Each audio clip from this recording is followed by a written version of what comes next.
السلام علیکم ورحمۃ اللہ وبرکاتہ۔ اطاعت کے لیے علم اور یقین کی ضرورت۔ دیکھیں، پچھلے ویڈیو میں آپ کو معلوم ہو چکا ہے کہ اسلام دراصل پروردگار کی اطاعت کا نام ہے۔ اب میں بتانا چاہتی ہوں کہ انسان اللہ تعالیٰ کی اطاعت اس وقت تک نہیں کر سکتا جب تک اسے چند باتوں کا علم نہ ہو اور وہ علم یقین کی حد تک نہ پہنچا ہوا ہو۔ سب سے پہلے انسان کو خدا کی ہستی کا پورا یقین ہونا چاہیے، کیونکہ اگر اسے یہی یقین نہ ہو کہ خدا ہے تو وہ اس کی اطاعت کیسے کرے گا۔ اس کے ساتھ خدا کی صفات کا علم بھی ہونا ضروری ہے۔ جس شخص کو یہ معلوم ہی نہ ہو کہ خدا ایک ہے اور خدائی میں کوئی اس کا شریک نہیں، وہ دوسروں کے سامنے سر جھکانے اور ہاتھ پھیلانے سے کیوں کر بچ سکتا ہے۔ جس شخص کو اس بات کا یقین نہ ہو کہ خدا سب کچھ دیکھنے اور سننے والا ہے اور ہر چیز کی خبر رکھتا ہے، وہ اپنے آپ کو خدا کی نافرمانی سے کیسے روک سکتا ہے۔ اس بات پر جب آپ غور کرو گے تو آپ کو معلوم ہوگا کہ خیالات اور اخلاق اور اعمال میں اسلام کے راستے پہ چلنے کے لیے انسان میں جن صفات کا ہونا ضروری ہے، وہ صفات اس وقت تک اس میں پیدا نہیں ہو سکتی جب تک کہ اس کو خدا کی صفات کا ٹھیک ٹھیک علم نہ ہو، اور یہ علم محض جان لینے کی حد تک نہ رہے بلکہ اس کو یقین کے ساتھ دل میں بیٹھ جانا چاہیے، تاکہ انسان کا دل اس کے مخالف خیالات سے اور اس کی زندگی اس کے علم کے خلاف عمل کرنے سے محفوظ رہے۔ اس کے بعد انسان کو یہ بھی معلوم ہونا چاہیے کہ خدا کی مرضی کے مطابق زندگی بسر کرنے کا صحیح طریقہ کیا ہے، کس بات کو خدا پسند کرتا ہے تاکہ اسے اختیار کیا جائے اور کس بات کو خدا ناپسند کرتا ہے تاکہ اس سے پرہیز کیا جائے۔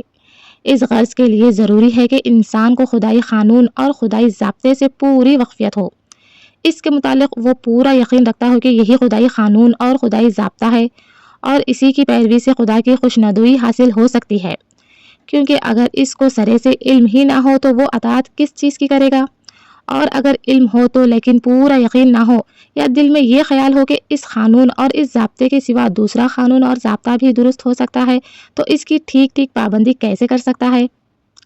پھر انسان کو یہ بھی معلوم ہونا چاہیے کہ خدا کی مرضی کے خلاف چلنے اور اس کی پسند کیے ہوئے ضابطے کی اطاعت نہ کرنے کا انجام کیا ہے اور اس کی فرما برداری کرنے کا انعام کیا ہے۔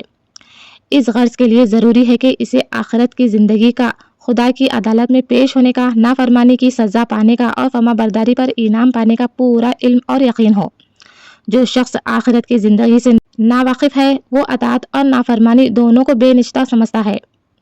اس کا خیال تو یہ ہے کہ آخرت میں اطاعت کرنے والا اور نہ کرنے والا دونوں برابر ہی رہیں گے، کیونکہ دونوں خاک ہو جائیں گے۔ پھر اس سے کیوں کر امید کی جا سکتی ہے کہ وہ اطاعت کی پابندیاں اور تکلیفیں برداشت کرنا قبول کر لے گا اور ان گناہوں سے پرہیز کرے گا جن سے اس دنیا میں کوئی نقصان پہنچنے کا اس کو اندیشہ نہیں ہے۔ ایسے عقیدے کے ساتھ انسان خدائی قانون کا کبھی مطیع نہیں ہو سکتا۔ اسی طرح وہ شخص بھی اطاعت میں ثابت قدم نہیں ہو سکتا جسے آخرت کی زندگی اور خدائی عدالت کی پیشی کا علم تو ہے مگر یقین نہیں، اس لیے کہ شک اور ترد کے ساتھ انسان کسی بات پر جم نہیں سکتا۔ تم ایک کام کو دل لگا کر اسی وقت کر سکو گے جب تم کو یقین ہو کہ یہ کام فائدہ بخش ہے، اور دوسرے کام میں پرہیز کرنے میں بھی اسی وقت مستقل رہ سکتے ہو جب تمہیں پورا یقین ہو کہ یہ کام نقصان دہ ہے۔ لہٰذا معلوم ہوا کہ ایک طریقے کی پیروی کے لیے اس کے انجام اور نتیجے کا علم ہونا بھی ضروری ہے، اور یہ علم ایسا ہونا چاہیے جو یقین کی حد تک پہنچا ہوا ہو۔ اب دیکھتے ہیں ایمان کی تعریف۔ پہلے بیان میں جس چیز کو میں نے علم اور یقین سے تعبیر کیا ہے اسی کا نام ایمان ہے۔ ایمان کے معنی جاننے اور ماننے کے ہے۔ جو شخص خدا کی واحد نیت اور اس کی حقیقی صفات اور اس کے قانون اور اس کی جزا و سزا کو جانتا ہو اور دل سے اس پر یقین رکھتا ہو، اس کو مومن کہتے ہیں۔ اور ایمان کا نتیجہ یہ ہے کہ انسان مسلمان یعنی خدا کا مطیع و فرما بردار ہو جاتا ہے۔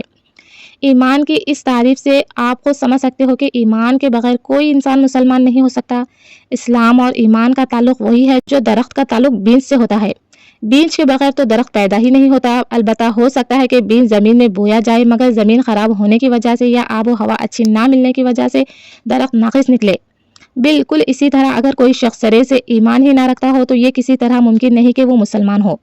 البتہ یہ ضرور ممکن ہے کہ کسی شخص کے دل میں ایمان ہو مگر اپنے ارادے کی کمزوری یا ناقص تعلیم و تربیت اور بری صحبت کے اثرات سے وہ پورا اور پکا مسلمان نہ ہو۔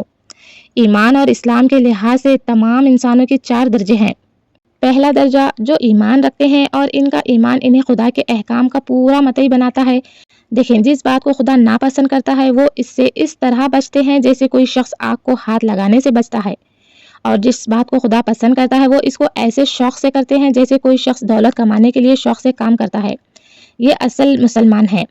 نمبر 2، جو ایمان تو رکھتے ہیں مگر ان کا ایمان اتنا طاقتور نہیں کہ انہیں پوری طرح خدا کا فرما بردار بنا دے۔ یہ اگرچہ کمتر درجے کے لوگ ہیں لیکن بہرحال مسلمان ہیں۔ یہ اگر نافرمانی کرتے ہیں تو اپنے جرم کے لحاظ سے سزا کے مستحق ہے، مگر ان کی حیثیت مجرم کی ہے، باغی کی نہیں۔ یہ اس لیے کہ یہ بادشاہ کو مانتے ہیں اور اس کے قانون کو قانون تسلیم کرتے ہیں۔